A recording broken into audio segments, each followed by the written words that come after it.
네, 민영삼의 잘잘 못못. 이번 주 잘한 거는 잘했다, 못한 거는 못했다 말씀을 해주시는데 원장님 그래도 이번 주에 좀 그나마 또 잘한 게 있다고 하는데요. 예, 그렇죠. 지금 안보 위기 전국, 그 예, 다음에 일자리 무슨 전국, 그 다음에 국회 기밀수 전국, 뭐 여야 지금 이렇게 싸우는 거, 방송 장악, 뭐 이런 게 정부 여당이 지금 완전히 그 아마추어 그 뭐 실험 결과라 할까요? 이런 게 네, 완전히 실패하고 있고, 우리가 노무현 정부는 정책적으로 완전히 실패한 정부 아니겠습니까?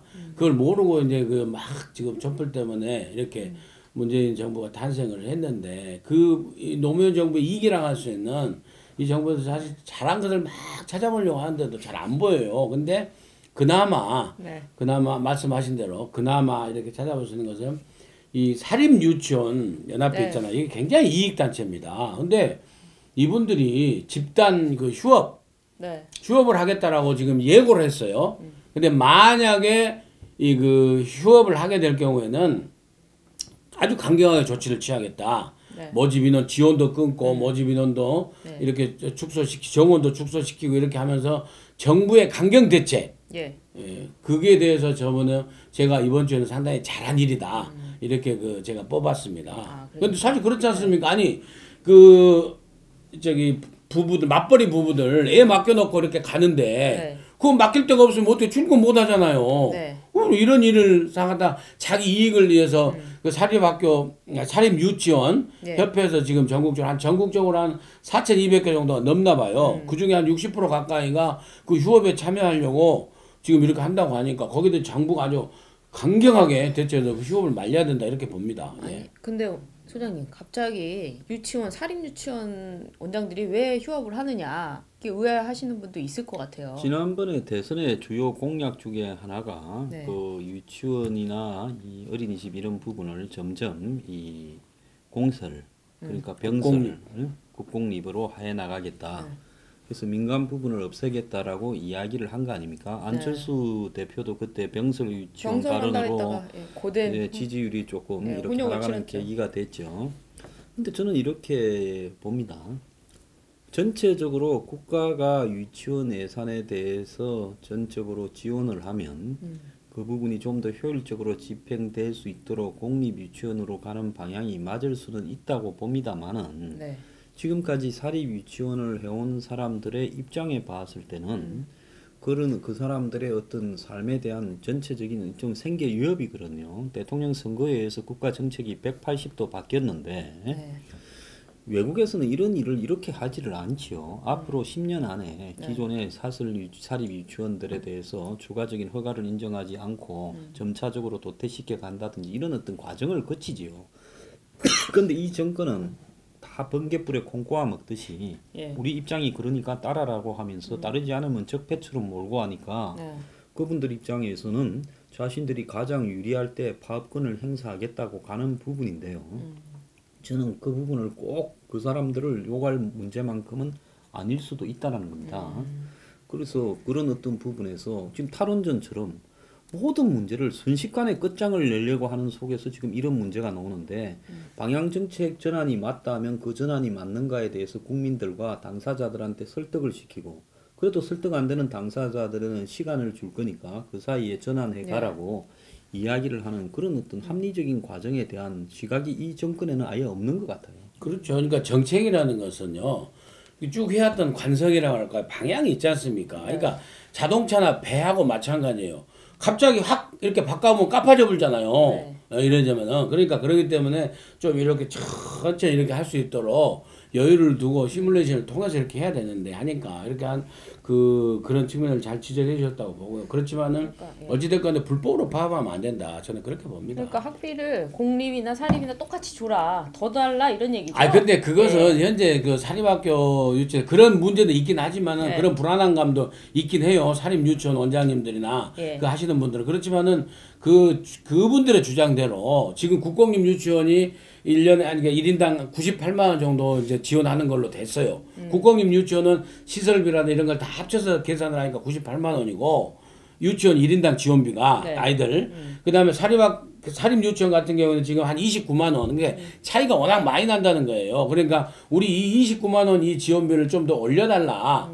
지금 이런 얘기거든요. 그것을 안 한다고 하니까 이제. 그러니까 그 배경에는 궁극적으로 유치원은 앞으로 전부 공설로 네. 이렇게 해 나가겠다라는 정권의 시각이 깔려 있는 거 아니겠어요, 그죠? 그렇죠. 그러면 사립하는 것보다는 공립이 더 낫다. 국공립은 국가에서 운영하는 거니까 사립학교는 자연히 도태되는 그러니까 거죠. 이게 딱 이렇게 봐야 되는 겁니다. 간단하게. 네. 국가가 모든 돈을 내면 그것은 방향은 전체적으로 그 이 전달 체계도 네. 예를 들어서 공설, 병설로 가는 게 맞고 그게 아니라 민간이 이렇게 돈을 내면 그것은 사립 유치원인데요. 그런데 어쩔 수 없이 민주주의, 자본주의 사회에서는 이런 시장은 양분될 수밖에 없어요. 사립 시장이 왜? 내 자녀는 내가 돈 더 내고 좋은 교육을 받게 하겠다는 걸 국가가 그렇게 하지 말라고는 강요할 수는 없는 문제거든요. 지금 우리가 의료보험 같은 경우에도 전면급여에서 똑같은 문제인데요. 정부가 의료보험 전면급여 제도를 도입하겠다 하면 전달 추진 체계인 병원들도 정부가 전부 영국이나 캐나다나 호주처럼 영국 문화권에 있는 나라처럼 다 이 공립병원으로 하는 거예요. 공설병원이 맞지요. 근데 병원의 주인은 다 개인이고 그걸 갖다가 정부가 가격이나 전부를 통제하겠다고 하면 여기서 이제 모순이 생기는 거 아니겠습니까? 그러니까 이 정권이 전부를 다 그런 어떤 복지 전달 체계나 어떤 교육, 보육을 전부 이렇게 공설로 가겠다, 국가 주도로 가겠다고 생각을 한다면요. 그 전달 체계도 전체적으로 인수해 가야죠. 예를 들어서 돈을 주고 사고 사설 유치원, 사립 유치원에 대해서 우리한테 팔아라고 하는 게 맞죠. 그렇죠. 다 그래서. 근데 제가 듣기로는 일부 사립 유치원들은 그냥 넘겨라고 한대요. 그러니까 결국 하면 이제 무상으로 하는 거예요. 국가에서 무상으로 하는 거기 때문에 제가 잘했다고 하는 것은 정부의 사립학교 이게 유치원 그 보육 정책이 잘했다는 것이 아니라 불법 휴업을 하려고 하는 사립 유치원에 대해서 이 정부가 강경책으로 이렇게 맞서는 것이 모처럼 잘했다. 알겠습니다. 다 뜨는 이견은 없고 노조의 불법 파업에 대해서도 정부가 강경 대책을 하고 이 성주 소성리에서 불법으로 말이에요 군경을 갖다가 검문하던 사람들에 대해서도 강경 대책을 해야지 강경 대책이 저들 고무줄로 하면 안 된다는 거예요. 알겠습니다. 잘한 거 또 있었나요, 원장님? 이번 주에는 아무튼 좀 찾아보기 힘들어서 얼른 잘못한 걸로 넘어가시죠. 아 그렇습니까? 예, 그 잘못한 거 또 그 못한 건 뭡니까, 원장님? 못한 게 이제 사실 많이 있죠, 많이 있는데 너무 많아서 우선순위를 좀 어찌 됐건 정해주시죠. 간에 그 어제 토요일 날 우리 그 황장수 TV에 추억의 뉴스톤에서 말씀드렸지만은요, 제가 좀 흥분해서 말씀드렸지 않습니까? 그렇지만은 아무튼 일자리 성적표가 너무 안 좋다. 이것은 뭐 잘못했다는데 정부 정책이 일자리 정책이 진짜 잘못됐다 근본적으로. 그러죠. 다시 말씀드리지만요. 자, 국민의 세금으로 공무원 17만 명 늘려가지고 일자리를 가겠다 기본적으로. 그러면 그 17만 명에 대한 여러 가지 재정 부담은 다 나왔지 않습니까? 그럼 이걸 고쳐야 될 거 아니에요. 계속 끝까지 우기고 있는 거예요. 그래서 무슨 소방공무원, 복지공무원, 경찰공무원 이런 거 많이 늘려야 한다. 그 부분들은 늘리더라도 5, 6만 명, 몇만 명밖에 안 돼요. 17만 명을 공무원을 늘려버리려고 이렇게 하면서 그걸 고집하는 것은 아주 잘못된 거죠. 그리고 특히나 공무원을 그렇게 늘려버리면은 애들이 우리 중고등학생 애들이 꿈을 잃어버린다니까요. 그냥 공무원하고 편히 살 생각을 하지. 창조적으로 창의적으로 뭘 발휘해서 내가 뭘 하겠다. 나는 무슨 세계 최고의 디자이너가 되겠다. 나는 세계 최고의 무슨 웹 디자이너 되겠다. 뭐 컴퓨터 전문가가 되겠다. 이런 꿈이 하나도 없이 그냥 공무원 취직하겠다 이거예요. 아 근데 원장님 일자리 부분이라는 게요. 일자리를 구하는 청년들뿐만 아니라 일자리를 만들어내는 민간 그러니까 이제 뭐 자영업자들이라든지 이런 사람들이 그 일자리를 만들어내는 환경을 어렵게 만들고 있잖아요. 그렇죠. 그 부분도 잘못된 거 그러니까 아닙니까? 민간 부분에서 결국에 일자리라는 것은 민간 부분에서 기업들이 개인 사기업이든 자영업자든지 간에 그분들이 일자리를 만들어내야 그것이 지속 가능 오래 가는 거고 그러는 거예요. 근데 그 부분이 지금 임금 인상을 또 이제 올려버렸기 때문에 이제 최저임금을 올렸기 때문에 지금 그 조선일보 보도에 의하면은 목요일자 보도에 의하면은 그렇게 돼 있는 거예요. 내년에 최저임금 올라오니까 미리미리 그 종업원들 갖다 숫자를 줄이거나 내보내버리는 거예요. 그러니까 지금 실업률이 더 그 취직자리가 더 어려워졌다니까요. 이를테면은 그런 부작용이 지금 나오는 거예요. 민간 부분에 대해서 규제를 풀어주고 좀 기업을 할 수 있게끔 해야 돼. 민간에 대한 임금 부담을 갖다가 가중시키고 규제는 안 풀어주고 하니까 민간 부분에서 일자리 창출이 안 되는 거죠. 아니 소장님 누가 저한테 이제 뭐 보내온 얘기가 있는데 최저임금을 올린다고 하니까 자기들의 같이 근무하던 사람 일을 줄이고 자기의 그 근무 시간만 늘어났다는 거예요. 그래서 오히려 해보니까 자기가 지금 일하는 것보다 돈을 더 못 받는 게 된다는 거예요. 그럼 사실상 이거는 일자리도 줄었고 질도 줄은 거 아닙니까? 그러니까 사회 전체의 소득이 늘어나가지고 경제의 전체적인 양이 네. 커져서 돌아올 몫이 늘어나지 않은 상황에서 특정한 부분에 이 최저임금을 10,000원으로 해서 그 사람들에 대해서 더 주게 되면 경제는 거기에 즉각적으로 적응을 하지요. 이제 방법이 있겠죠. 5명이 하던 일을 3명으로 시킨다든지 임금을 조금 올려주는 대신에 그럼 노동 강도가 굉장히 높아지게 되겠죠. 그리고 안 그러면 노동 시간이 사실상 임금을 받지 않고 일하는 시간이 생겨난다든지 이런저런 방법으로 거기에 적응을 하지. 그렇게 누가 어디서 나오는 것도 아닌데 임금이 올라갔는데 그게 돌아가겠습니까? 그러니까 지금 또 하나의 문제가 뭔가 하면 공무원 공부하는 사람이 11만 명이 늘어났대요. 공무원 많이 뽑는다니까. 당연히 그렇게 되겠죠. 그러니까 그 사람들은 어쨌든 수험생은 백수지요. 그 백수뿐만 아니라 비용을 쓰는 백수지요. 이렇게 돼가고 있고 그 다음에 지금 이 예산 중에서 채용 예산을 늘리면서 SOC 예산을 줄였지 않습니까? 그렇죠. 그래서 30% 정도를 줄였어요 내년에. 말이 30%지 어마어마하게 주는 거거든요. 그러면 지역 단위에서 건설공사가 거의 없어질 거예요. 그러면 그 건설공사가 단기적으로는 일자리 창출에 가장 빠른 효과가 나타나는데 그래서 부동산을 항상 띄우는 게 정권마다 건설 일자리를 만들라는 거 아니겠습니까? 그러니까 이런 것들이 점점 심해질 건데 이 정권은 보나 안 보나 제가 볼 때 올해 성장률은 2%도 안 될 가능성도 있고 이 앞으로 취업률이나 실업률이 다 바닥을 길 거는 뻔한 일이에요. 그때는 무슨 이야기를 할 건가? 할 말이 없을 거예요. 그 우리 청년들에게 정말 그 공무원 그 편한 생활 좋긴 하죠. 그건 필요도 하지만은 다른 창의적인 일을 할 수 있도록 해서 좀 차분하게 말씀드려 정말 그 스티브 잡스라든지 무슨 뭐죠 빌 게이츠라든지 이런 사람들이 다시 나와서 우리 머리 그리고 연구공업에서 할 수 있도록 창조를 해야 그 부가가치가 높고 엄청나게 또 먹고 살게는 무슨 그 비아그라를 갖다 신약을 개발한다든지 비아그라 같은 이런 그 애들이 나올 수 있도록 갖다 환경 조성을 해줘야 되잖아요. 그런 부분이 지금 없어졌다는 거 어떻게 다시 말씀드리지만 그 현황판 어디 갔어요 도대체 그 현황판 어디 가고 탁현민 씨 그 꽃길만 걷게 해준다고 해놓고 정말 지금 청년들의 꽃길만 걷게 해주냐고요. 청년 실업률이 18년 만에 지금 9.4%로 지금 최고 올라가잖아요. 아니 근데 원장님 또 제가 아는 지인분 중에 자동차 부품을 납품하는 사장님이 계세요. 근데 그분 말씀이 뭐냐면 지금 중국에 간 현대자동차라든지 기아자동차 공장 문 닫으니까 같이 갔던 벤더들도 문을 닫고 그 납품하던 납품업체 문 닫는 거 아닙니까? 그렇죠. 그리고 한국에 있는 업체들은 최저임금 오르니까 또 임금 때문에 몸살이 나고 그러면은 결국 통상임금도 또 인정이 돼버렸잖아요. 통상임금도 그 지금 판결에 의하면 그러니까 기업이 운영을 할 상황이 안 된다는 거예요. 근데 이런 상황에서는 문재인 대통령은 계속 최저임금만 올린다고 하고 그럼 어떻게 그 주는 거는 잘하지. 전체적으로 조정을 하거나 한마디로 이 골치 아픈 문제를 드러내서 국민들에게 그 고통 분담을 호소하거나 이런 데는 거의 젬병이에요.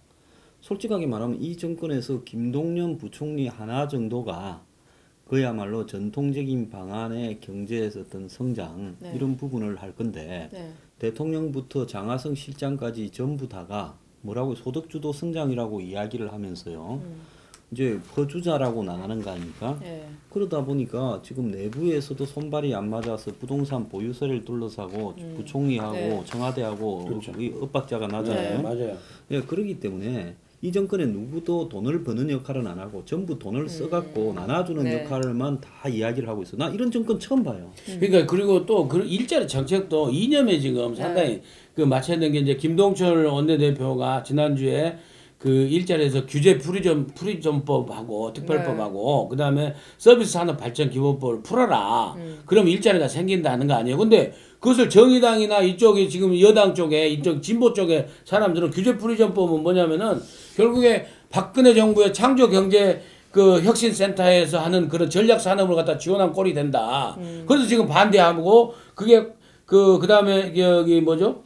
이 서비스 산업 발전 기본법은 이제 의료 민영화의 기초가 돼버린다 해가지고 반대하고 있는 거예요. 그러면 그래서 그러면 김동철 원내대표 같은 게 국민의당에 있어서는 그럼 그 독소조항이라도 없애라 하고 좀 위법이라도 만들어 하면서 그러니까 일자리 창출을 하기 위해서는 제도적 접근을 해야 된다는 거예요. 그렇죠. 쇼만 할 것이 아니라. 그래서 진짜로 규제 프리전법하고 그다음에 이 서비스 산업 발전 기본법하고 놓고 한번 진지하게 토론을 하고 해야 된다는 거죠. 일테면. 원래 80년대 운동권 한참 득세할 때 네. 운동권 학생들이 진짜 지 전공이 경제 경영 아니면 절대로 신청 안 하는 과목이 경제 이런 부분이에요. 네. 왜? 나머지 과목들은 뭐 얼렁뚱땅 그냥 외워갖고 가면 되지만은 경제학이라는 것은 체계적으로 쌓여진 지식이 없으면 이 부분을 이해를 못해요. 자, 지금 이 정권에 대부분 운동권 출신들이 전부 지금 접하고 있어요. 경제를 책임진 사람들도 운동권 출신 경제학이에요. 운동권 출신 경제학자들은 주류 경제학에 대한 이해가 상당히 결여돼 있어요. 그래서 경제학은 저는 예. 기본적으로 운동권이든 주류든 좀 예. 사기라고 보지만은 예. 그래도 경제학에서 기본적인 지식이라는 부분은 주류 경제학을 통해서 그 기본 지식이 있는 하에서 네. 나머지 이 새로운 사회에 맞게 이런 새로운 지식을 보태야 되는데 공부가 이거는 지금 와서 공부가 되는 게 아니에요. 실물 경험도 그건 지금 와서 되는 것도 아니고 그러니까 공부를 못하는 사람들이 이 경제 부분에 지금 운동권들이 주무르고 있으니까 이게 잘안 제대로 될 되는군요. 리가 없는 거죠. 결과가 보나마나 뻔해요. 전부 강론만 있지. 전부 총론으로 모아서 그래 노동 문제고 또 더 나아가서 일자리 문제고 금융 문제고 그래도 기업 문제고 규제 문제고 뭐 경제 정의 문제고 이걸 다 모아서 경제가 얼마만큼의 성과를 낼 건가를 말할 수 있는 사람이 헤드커트가 하나도 없어요. 내가 볼 때. 대통령이 참모진을 데리고 이런 역할을 해야 되는 게 아닌가 싶은데 뭐 경제 문제는 여기까지 하고 그리고 경제 문제가 아니라 일자리. 예, 일자리 문제는 여기까지 하고 못한 것 중에 하나 또 있죠.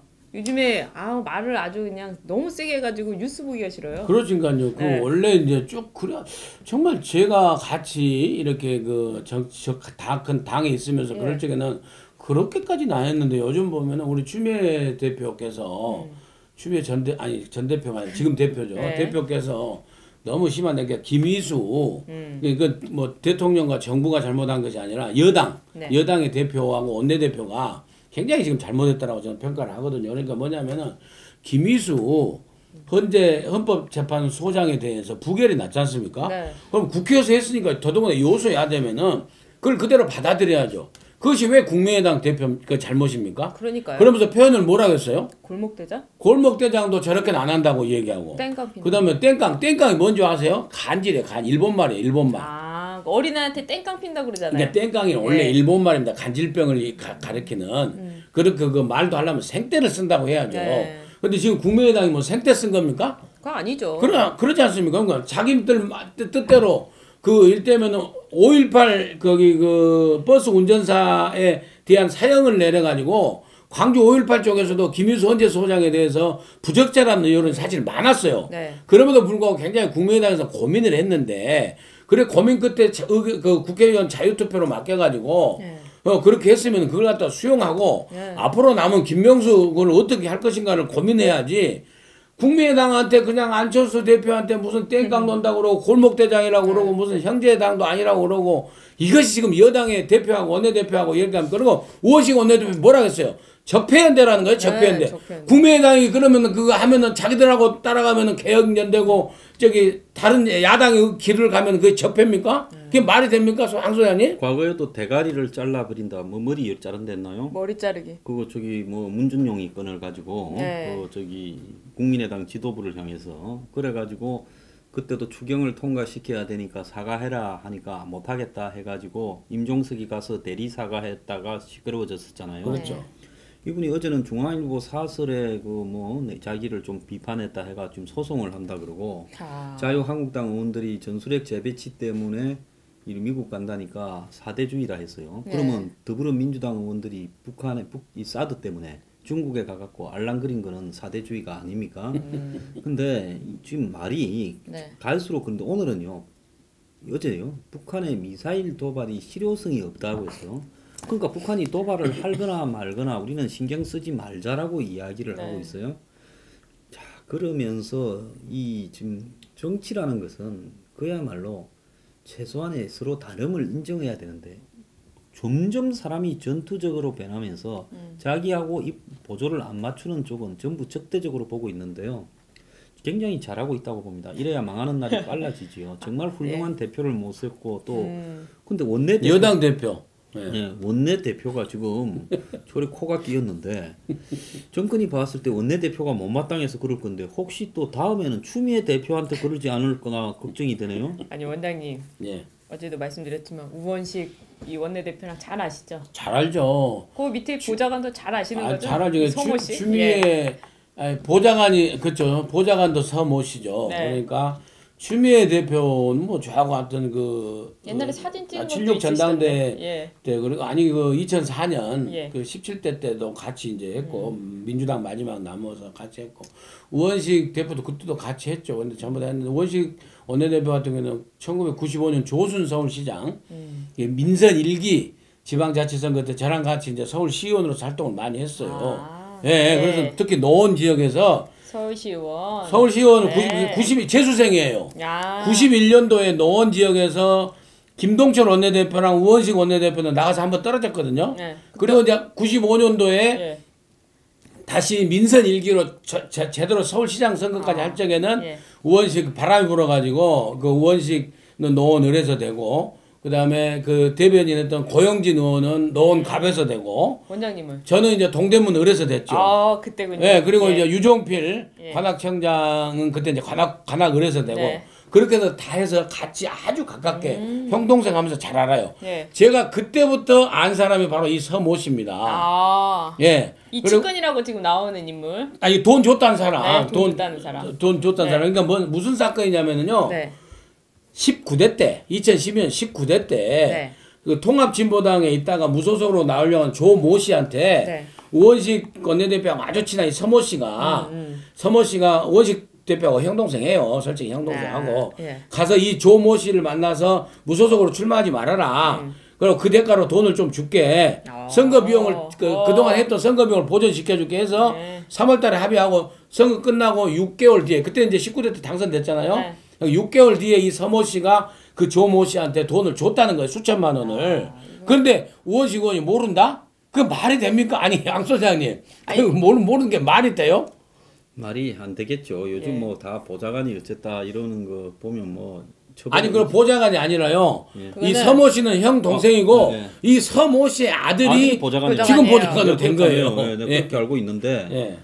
지금 뭐 특히 강원랜드 청탁건도 인사청탁도 무슨 보좌관하고 지금 치고받고 있는 거 아닙니까? 예. 그러니까 국회의원들이 원래 보좌관이라는 거는 국회의원하고 보좌관이 좋게 끝나는 걸 본 적이 별로 저 없어요. 보좌관 출신이잖아요. 그것도 좋게 안 끝났죠. 홍준표. 예. 그래서 이 아주 좋게 끝났습니다. 그, 예. 뭐 아니 우리 저기 배 변호사야 워낙 인격이 훌륭하니까 그쪽이 훌륭하다고 뭐 보기는 그렇고 어쨌거나 근데 왜 저는 네. 이건 뭐 뻔한 건데 왜 그러면 우원식인가? 아니 여당의 원내대표를 예. 덮어주려면 정치가 얼마든지 덮는 거 아닙니까? 이거 그리고 2012년이에요. 5년 전에 몇 천만 원이면 예. 예? 근데 왜 이게 이 대목에서 터졌는가? 자 지금 떼거지로 몰아가지고 지금 가다가 다 잡을라요. 가두리 양식에 네. 자유한국당을 네. 바른정당을 그런데 이쪽만 잡으니까 이쪽에서 봤을 때 이거 너무 공작 티나- 아니냐 네. 정치 공작적 사정 아니냐 이러니까 여도 하나쯤은 섞어야 될 거 아니에요. 그럴 때 섞을 때 보통 들어가는 거는 어떤 사람입니까? 그쪽을 위해서 개충성을 바쳤지만은 그쪽에서 생각할 때는 저거는 나를 배신할지 모른다거나 내가 지시한 걸 제대로 하지 못한다거나 과거에 나를 한번 배신한 전력이 있어서 이렇게 포기를 할 수 있는 사람을 먼저 때리잡잖아요. 그 옛날에 모시던 정대철 전 의원께서도 대표님. 노무현 전 대표께서도 노무현 정권을 만들고 가셨잖아. 그렇죠. 그때 그때도 반대하셨죠. 왜 그랬을까요? 아니, 막아주려면 막아줄 수 있었을 건데 그때 가실 때 제가 참 많이 울었습니다. 그때도 이것과 유사하게 예. 진짜 이해가 안 갔거든요. 왜냐하면 정권이라는 게 이런 거 막으려고 작정을 하면 얼마든지 막아줘요. 안 그렇습니까? 그렇죠. 그러니까 지금 비근한 예로 그 지금 정무수석 하시는 분 같은 경우가 그 야당 원내대표 할 적에 예. 그 노량진 그 지역에서 얼마나 문제가 많았지 않습니까? 그 동작 그뭐 구청에 그래 그래가지고 원내대표 역할을 제대로 못했다라고 예. 당시 민주당 야당에서 말이 많이 나왔잖아요. 예, 그렇죠. 그러니까 사실 속으로 적당히 하기로 하고 또 그거 자꾸 덮어주고 이렇게 가는 건데 예. 더더욱 지금은 여당 원내대표인데 예. 예, 황 소장께서는 그걸 물타기라고 하시는데 제가 보기에는 균형 맞추기다. 균형 맞추기. 그 말이 그 말입니다. 근데 왜 그러면 하필 원내대표냐? 그러니까 저도 이해가 안 가요. 그건 뭐냐면 이 김인수 문제를 음흠. 이 대가리 수를 잘못 세가지고 원래 원내대표가 표 계산해가지고 네. 딱 올리는 거라면서요. 산수를 잘 못한 죄. 음흠. 원장님 어떻게 보세요? 그래서 저는 참 이해가 안 가서 도대체 또 예. 원내대표로서 이렇게 잘하고 이렇게 하고 있는 걸로 지금 이렇게 평가가 되고 있는데 울기만 했지 뭐. 느닷없이 그런데 이제 저는 왜 그랬는가 정치적인 부분도 부분이지만은 지금 이렇게 하면 안 되는 게 그러니까 우원식 원내대표께서 나는 모르는 일이다. 저는 이 부분에 대해서 참 납득이 안 가요. 그러니까 지금 그리고 6월 달부터 알았다는 거 아니에요. 예, 이미 수사를, 내사가 예. 진행돼서 그러면 그 안에 얼마나 지금 6월 달이면은 뭐예요? 정권 잡은 뒤로 아닙니까? 5월 10일 날 정권 출범한 뒤 아닙니까? 그럼 여당 의원 아니에요. 3개월 동안 내사 받았. 그러면은 6월 달부터 알았으면 얼마나 무마 시도라고 할까? 이렇게 서로 이렇게 덮어가려고 했지 않겠습니까? 근데 그걸 갖다가 수요일인가 목요일 날인가 SBS가 단독 보도로 터뜨려 버렸잖아요. 네. 그동안 사실 시시하고 있던 것을 SBS가 단독 보도로 터뜨려 버린 거예요, 사실은.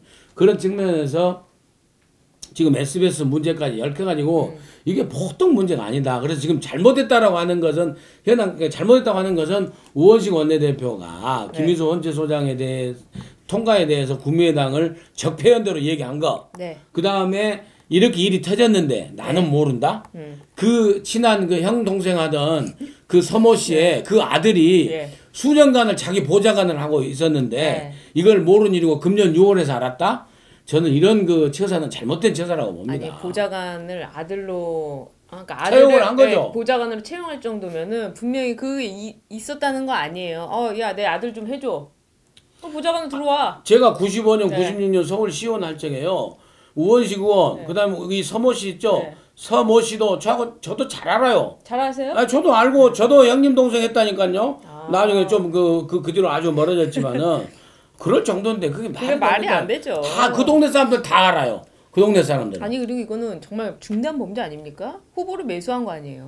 중대 범죄죠. 네. 아마 이게 인정이 다 되면 네. 실형을 사게 될 거예요, 확실하게. 이거 실형 이상이죠. 예, 그런데 여기서 이제 중요한 거는 이제 국회의원들끼리 들어가라 하고 돈 주는 거, 뭐 정치 해봤지만은 많이 하지 않습니까? 상대 후보, 자기한테 좀 불리한 후보. 그래서 알박기 하려고 출마하는 사람도 있지요. 사무실까지 다 광 인수해요. 판다고 그러죠, 네, 광 판다고. 판다고. 네. 저보고도 옛날에 한번 나갔을 때 네. 그런 사람이 있었어요. 그런데 이제 이런 문제에서 봤을 때 걸면 다 걸리는 걸리번데 네. 그런데 이제 참 희한 정권 초에 원내대표가 걸리는 걸 보지 못했다. 나는 우원식이 잘못한 거는 뭐 말할 것도 없기 때문에 더 이상 뭐 말하고 싶지도 않고 여권 내부에 도대체 무슨 일이 일어나고 있는 것인가. 예. 그러면 우원식을 그렇게 한다면 추미애는 그러면 현 정권에서는 예? 네. 편안하게 보고 있는가. 너무 음모론적으로 보시는 거 원장님, 아닙니까? 근데 너무 음모론적으로 보시는 거 아닙니까? 아니 근데 제 경우도 보면 아니 정치가 없는데 뭐. 그 노무현 정부 출범해가지고 네. 당시에 원내대표가 여당 대표셨다니까요. 아, 아니, 정대철 대표께서 당시에 여당 대표였어요. 근데 네. 왜? 그 굿모닝 시티 예. 그걸로 해가지고 대통령이 나몰라를 하니까는 검찰이 여당 대표를 소환해 버렸잖아요. 그 왜 그런 거예요? 아니 그러니까 그때 그랬다니까. 그러니까 대통령이 봐줄 수 있으면 봐줄 수 네. 있는데 왜 그러냐 이거죠 지금. 예를 들면 그때 이제 대선 자금이고 뭐해서 그때는 우리가 해석을 할 적에는 노무현 대통령이 성역은 없다.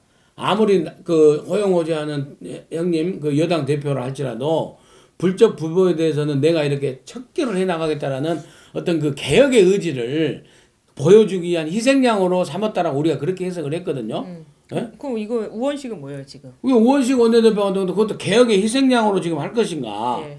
지금 그래서 나온 건지 아니면은 말을 좀 잘 안 들어서 김민수 헌재소장도 못하고 앞으로 김명수 지금 대법원장도 지금 어떻게 될지 모르는 상황이고 네. 지금 이래서 아니, 동료하기 위해서 지금 살짝 이런 게 그럼 아닌가. 이렇게 이제 이 주마 간편이라고 의원식이 안 띈 것도 저는 의원식 저 원내대표가 김희수 부결된 날 거의 죽을 상을 하고 이렇게 오는 거를 봤어요.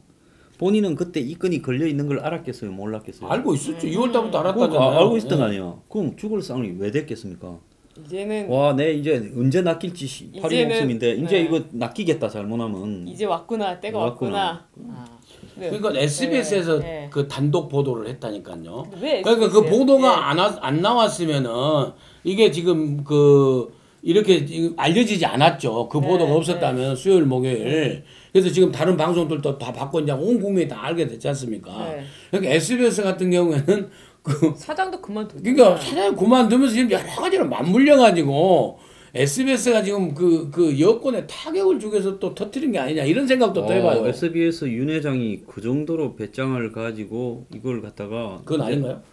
그럼 이거 말고 네. 카드가 몇 개 더 있어야지. 아하. 이거는 그냥 미끼고 네. 이것보다 더 큰 카드를 몇 개 가지고 일단 이 미끼를 던져서 이쯤에서 서로 딜 치자. 이렇게 돼야 정상이지.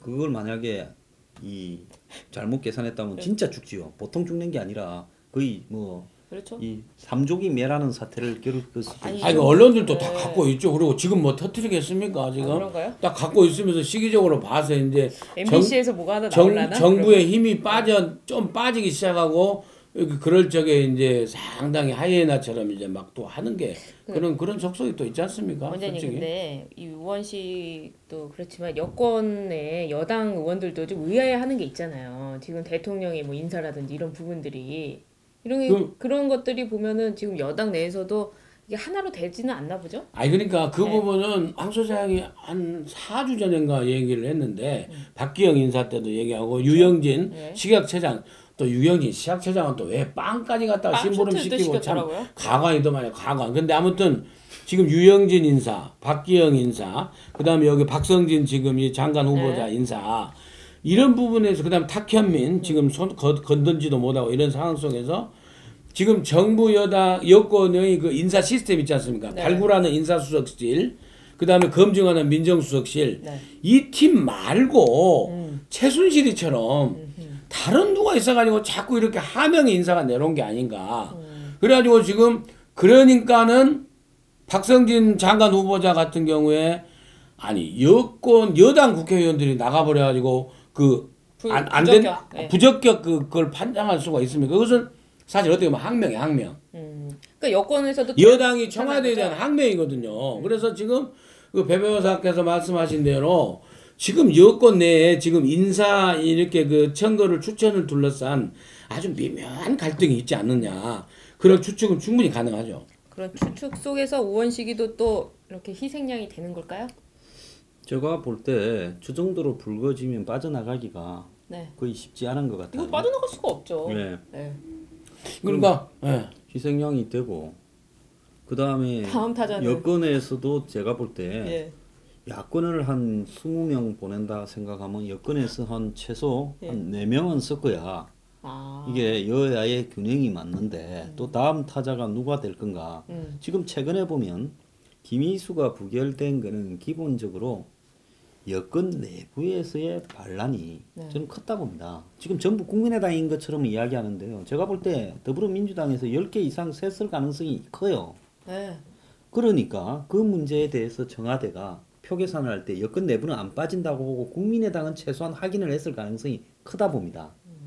그런데 엉뚱한 데서 빵꾸가 나면서 아 지금 분열이 일어나고 이거는 표 계산에서 네. 아예 생각도 안 한 데서 빵꾸가 나니까 지금 내부적으로는 말은 못하지만은 아. 지금 현재 이 정권이 과거에 저 새누리당처럼 이너서클화 돼가지고 여당을 거의 이 거수기 출장소처럼 운영하고 있잖아요. 그러니까 네. 여당 내부에서도 부글부글 끓는 부분이 있었을 거라고. 그게 지금 결정적일 때 엿먹으라고 놓으니까 네. 거기에 이제 누구를 두드려 잡을 거고 이걸 어떻게 군기를 잡는가 하는 고민들이 머릿속에 들어가 있어요. 다음 타자가 중요하네요. 예, 그래서 지금 네. 분열의 서막이다. 저는 그렇게 보는 거죠. 원장님. 그런 와중에 예. 이제 박성진 그 중소벤처기업부 장관 후보자가 부적격으로 됐잖아요. 네. 그럼 청와대에서 지금 그 의사 결정을 해야 될 거 아니겠습니까? 그렇죠. 자진 사퇴를 예. 시키든지 아니면은 그 지명 철회를 하든지 아니면은 그 임명을 하든지 해야 될 거 아니에요. 이걸 지금 놔두면서 김명수 대법원장 지금 임명 동의안 그 투표하고 연계시켜가지고 지금 카드로 활용하고 하는데 신문에서 이제 사석으로 박성진 장관 후보자를 쓰는 게 아니냐라는 그 얘기까지 나올 정도인데 이런 것도 정도는 아니죠. 이것도 저는 잘못했다고 봅니다. 그렇죠. 그러니까 박성진 장관 후보자는 박성진은 박성진이고 김명수는 김명수예요. 네. 그럼 야당이 거기서 보고 딜 하겠습니까?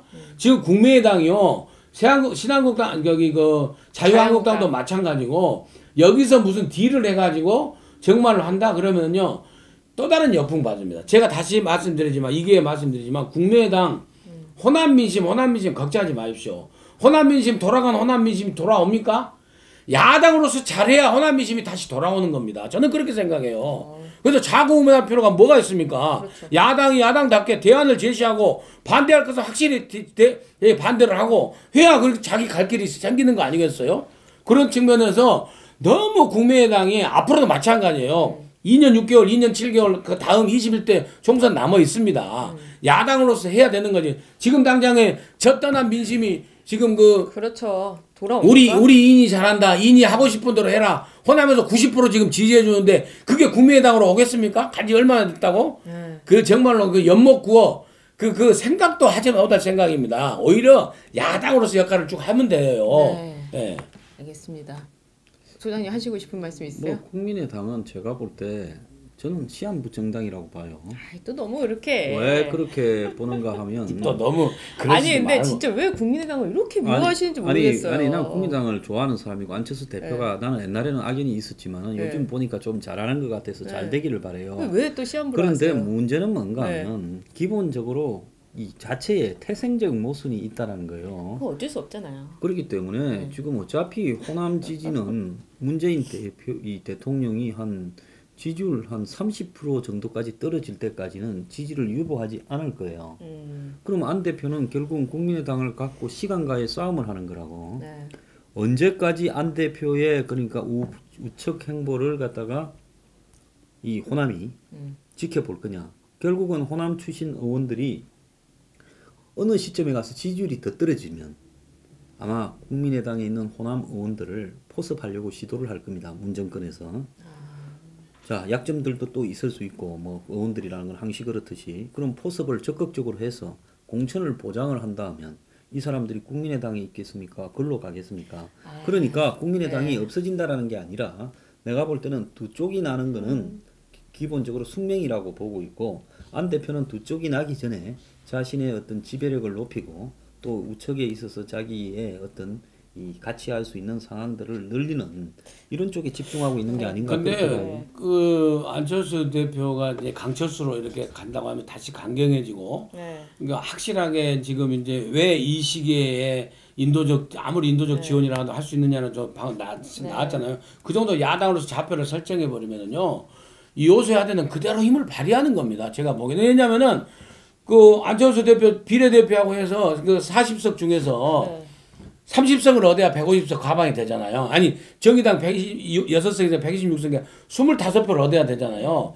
근데 안철수 대표하고 뜻을 같이 한 국회의원이요. 제가 보기 18명에서 20명은 돼요. 그렇기 때문에 쉽지 않을 겁니다. 아니 그리고 국민의당에 있다가 더불어민주당으로 가서 공천 보장을 받는다고 하면 좀 누가 좋아하겠습니까?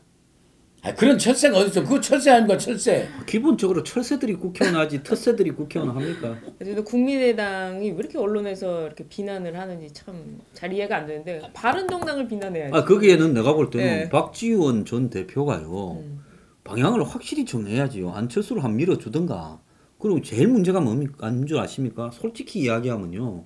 DJ의 햇볕 정책에서 국민의당의 호남 출신 의원들이 입장을 정리하면요. 국민의당이 제가 볼 때 독자 생존을 하면서 솔직히 보수에 좀 시원찮기 때문에 국민의당 전체가 우측 행보를 하게 되면요. 저는 국민의당이 상당히 힘을 받을 수 있다고 보는데 이 햇볕 정책이라는 거기 때문에 근본적으로 그게 한계가 있다는 거예요. 끊임없이 좌성향을 띌 수밖에 없고 햇볕 정책 갖다 대면 막 싹 녹아버려요. 그 말을 못하는 거죠. 햇볕 정책. 예. 햇볕 정책에 대해서 말을 못하는 그러니까 안철수 대표가 당 대표니까 네.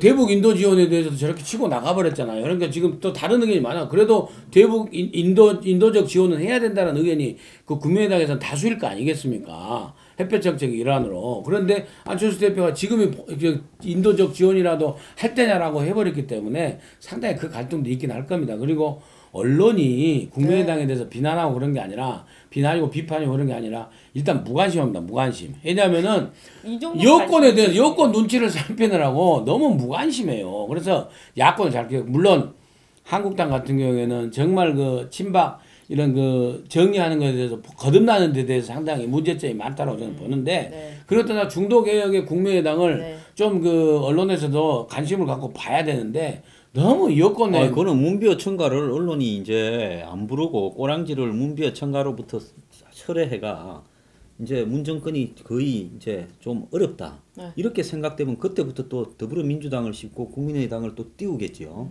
근데 지금은 문비어 첨가를 부르려면 그 중에 하나 요인이 뭔가 하면 국민의당을 씹거나 무시하거나 둘 중에 하나죠.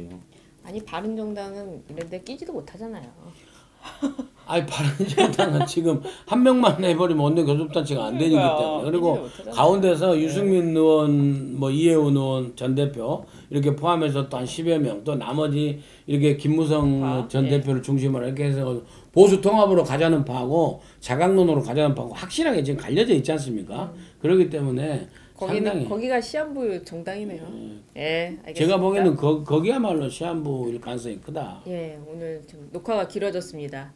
민영삼의 잘잘못못 잘한 거는 잘했다, 못한 거는 못했다. 네, 마무리. 네, 다음 주에 또 뵙겠습니다. 감사합니다. 감사합니다.